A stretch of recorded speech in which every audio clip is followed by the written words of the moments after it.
ताज्या बातम्यांसाठी पाहत रहा तिचा सागर न्यूज।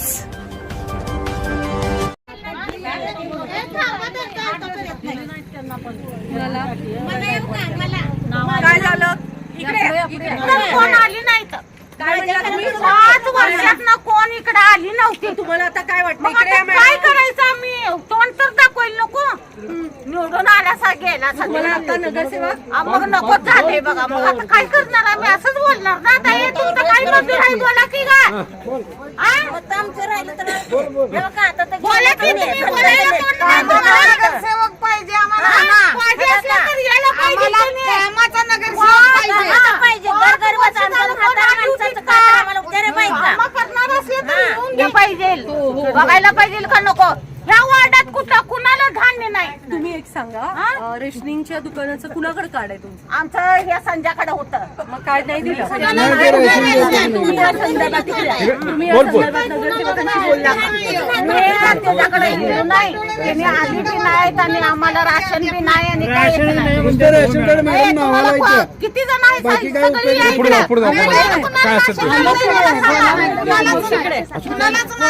सांगा कुणाला कुणाला मिळत तुमची समस्या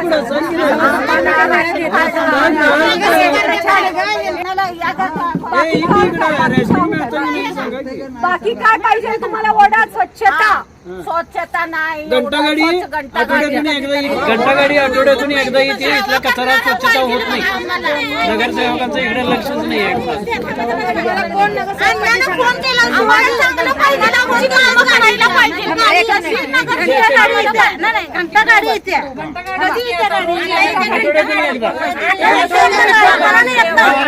एकूणच आपण वॉर्ड क्रमांक 19 मध्ये आहे। एकूणच आपण 19 वॉर्ड क्रमांकामध्ये आहे। इथल्या लोकांच्या समस्या काय जाणून घेतल्या। अन्न, वस्त्र आणि निवारा ह्या आपल्या रोजच्या दैनंदिन अशा गरजा आहेत। मुबलक स्वच्छ पाणी, जर मच्छर येत असतील तर त्यांची व्यवस्था, रेशनिंगचा माल, ह्या छोट्या छोट्या आणि साध्या अशा बेसिक मागण्या या सर्वसामान्य जनतेचा आहे। जे महापालिकेकडून किंवा सरकारकडून, केंद्र सरकार असेल, राज्य सरकार असेल, त्यांच्याकडून पैसे मिळतात हे यांच्या हिशोबाचे, यांच्या नशिबाचे पैसे यांना देत नसतील, यांच्या ड्रेनेज व्यवस्था होत नसतील, यांना प्यायला स्वच्छ पाणी मिळत नसेल तर नगरसेवक इथं काय कामाचा? नगरसेवक वॉर्ड क्रमांक 19च्या सगळ्याच निवडून आलेल्या नगरसेवकांना माझा हा थेट सवाल, काय म्हणायचं? आणि नगरसेवक जर या वयाच्या माणसांना ऑपरेशन, दवाखाने, त्यांची तपासणी आरोग्य वेळेवर झाली तर फायदा आहे, बरोबर?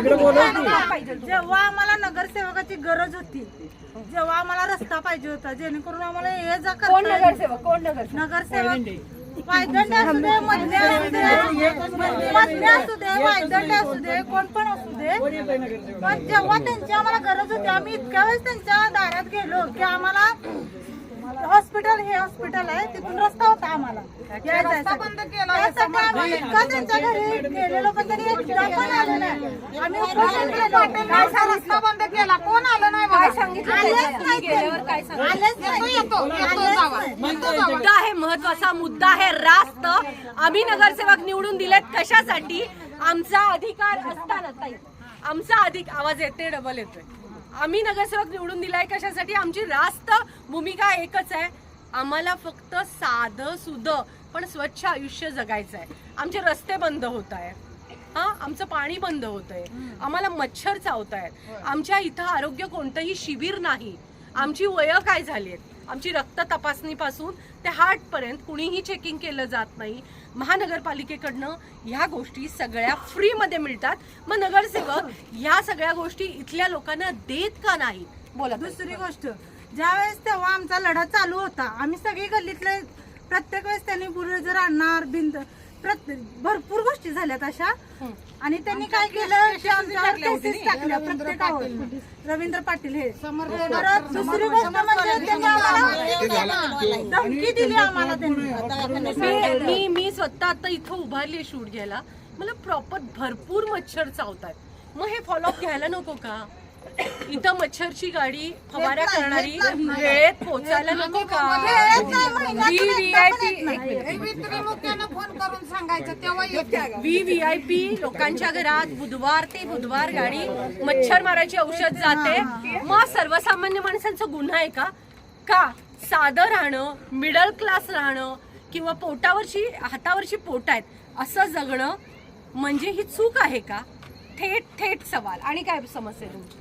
प्रत्येक वेळेस कधी इथं एक पण नगरसेवक अजूनपर्यंत आलेला नाही आमच्या गल्लीत की तुमचं काय चाललंय, तुमचं राशन कार्डात नाव आहे का नाही? रस्त्यावरच्या नाही तर एक लागली तर एक बंद असते, एक लागली तर एक बंद असते. काय म्हणताय? की आता क्रिसमस आलाय म्हणून सगळ्या लाईटी लावल्यात. नाहीतर नाही, एक बंद असते, एक चालू असते, एक बंद असते, एक चालू असते. असं सगळ्या लागलेल्या नसतात बरं का. आज फक्त मग तुम्ही एक विचार करा.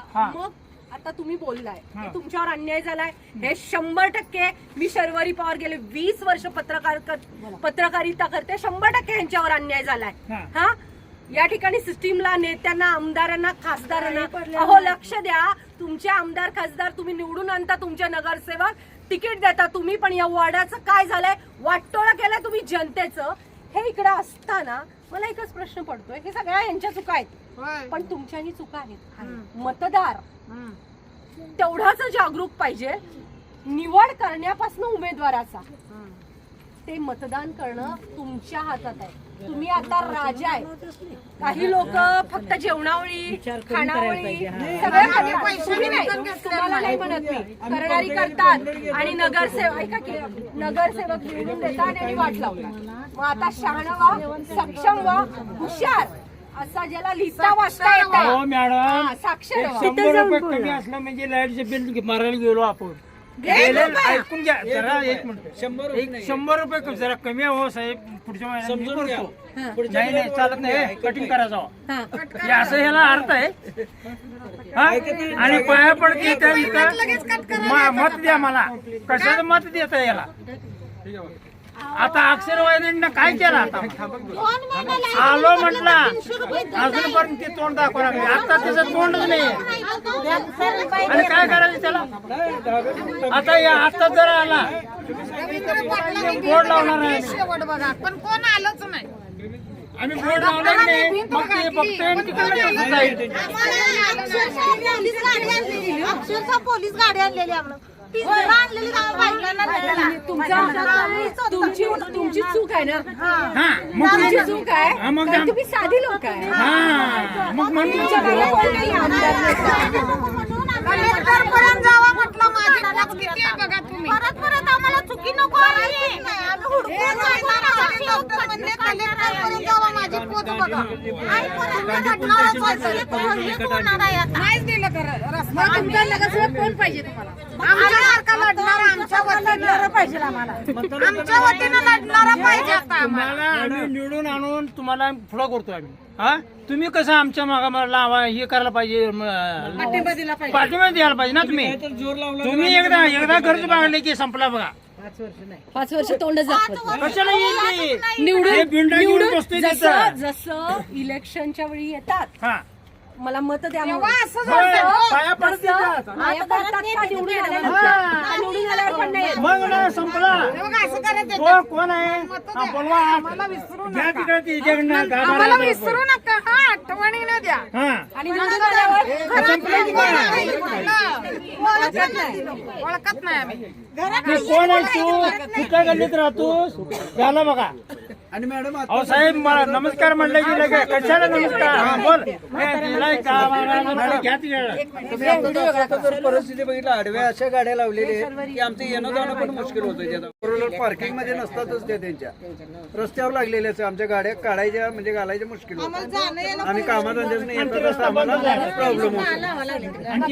नक्कीच मी या संदर्भात मी स्वतः डॉक्टरांशी बोलेन आणि लवकर विचारा. आणि त्यांचं जनरेटर त्यांचं काय आहे की नाही की मागच्या लोकांना मॅडम लई त्रास होतो त्याला. नक्कीच मी रात्र या रात्रभर विषयावरती झोपा लागत नाही डॉक्टरांशी त्यांना. बोलू. त्याचा फॉलोअप घेऊ. आणि त्यांचं सगळे गॅस वगैरे सोडतात, एवढा वास मारतो की तिथल्या आमच्याकडे लई कंप्लेंट आहे. खरं तुम्हाला सांगायचं म्हणजे तुम्ही सकाळी यायला पाहिजे होते. सरकारी आता काय उपाय तुम्हाला आम्ही जरा दाखवतो ना आपण. एक गोष्ट टॉयलेट आहे तिथं सरकारी टाकी एकदा सगळं साफ झालेलं नाही आहे ते म्हणजे त्याचा महिला काढला गेला नाहीये एकदा बांधल्यापासून अजून किती वर्ष झाले बांधून? आता बांधून कमीत कमी झाले असेल 20-25 वर्ष झाले 20-25 वर्ष झाले अजून नाही साफ करतात म्हणजे त्याच्या टाकीचं जे महिला साफ तेवढं पाणी मारलं की झालं संपला. गाडी येणार 6 महिन्याच्या वर्षात केला जातो. रस्ता बंद केलाय. बंदच केलाय त्याला, बंदच केलेला तो रस्ता. आता ते उघडलंय सगळं. बाबावर रस्त्याचा जो हे आहे तो महानगरपालिकेचा आहे का कुठला आहे? महानगरपालिका आहे. आणि ते डॉक्टरनं बांधून येणं बंद करून ठेवलं आहे. महानगरपालिकेचा रस्ता आहे तो. महानगरपालिकेचा रस्ता कोण आहेत ते डॉक्टर? पाटील, रवींद्र पाटील. आणि दुसरी गोष्ट तिथं बाथरूमच्या शेजारी आणि नळ आहे. त्यांची दादागिरी कशी आहे आता ते पैशाच्या जोरावर बांधून राहायचं नळ किती वर्ष झालं तो 5 ते 6 वर्ष झालं नळ आहे. ओपन नळ आहे तो, त्याला त्या नळाला चावी पण नाहीये. चावी पण असंच पाणी जाते वाया. रस्त्यावरून जोपर्यंत पाणी जात नाही तोपर्यंत पाणी नळ चालूच असते, त्याला हेच नाही. त्याला चावी सकट नाहीये मॅडम. दिवस झाले. वर्ष म्हणा की तुमच्या नगरसेवकाला माहिती आहे का? कुणाला येतच नाही नगरला. कुणाला सांगणार आम्ही? पाणी जातंय मॅडम फुकट पाणी जातंय ते. पाणी फोन केल्याशिवाय कोणी येत नाही इथं. आणि ती बंद करायचं काय सुद्धा त्याला नुसतं एक चावी नाही त्याला. कुणाला येणार आहे सांगा आम्हाला देणार आहे ना? आणि काय मग इथं येऊन काय करणार आहे त्यांनी? आहे ना, अशीच मी नेतो तुम्हाला तुम्ही येता काय जरा बघणार काय हे उद्या येऊ दे. आता येऊ आता तुम्हाला सगळं फिरून दाखवतो गटरीची अवस्था पण दाखवतो कारण पाठीमागे एवढा कचरा साठलेला लोकांना जावं लागत नाही. वॉर्ड क्रमांक हा होता वॉर्ड क्रमांक 19चा विकास. थेट सवाल नगरसेवक आणि नगरसेविका यांना. आपण खरंच निद्रावस्थेत आहात का? पाहत राहा तिचा जागर.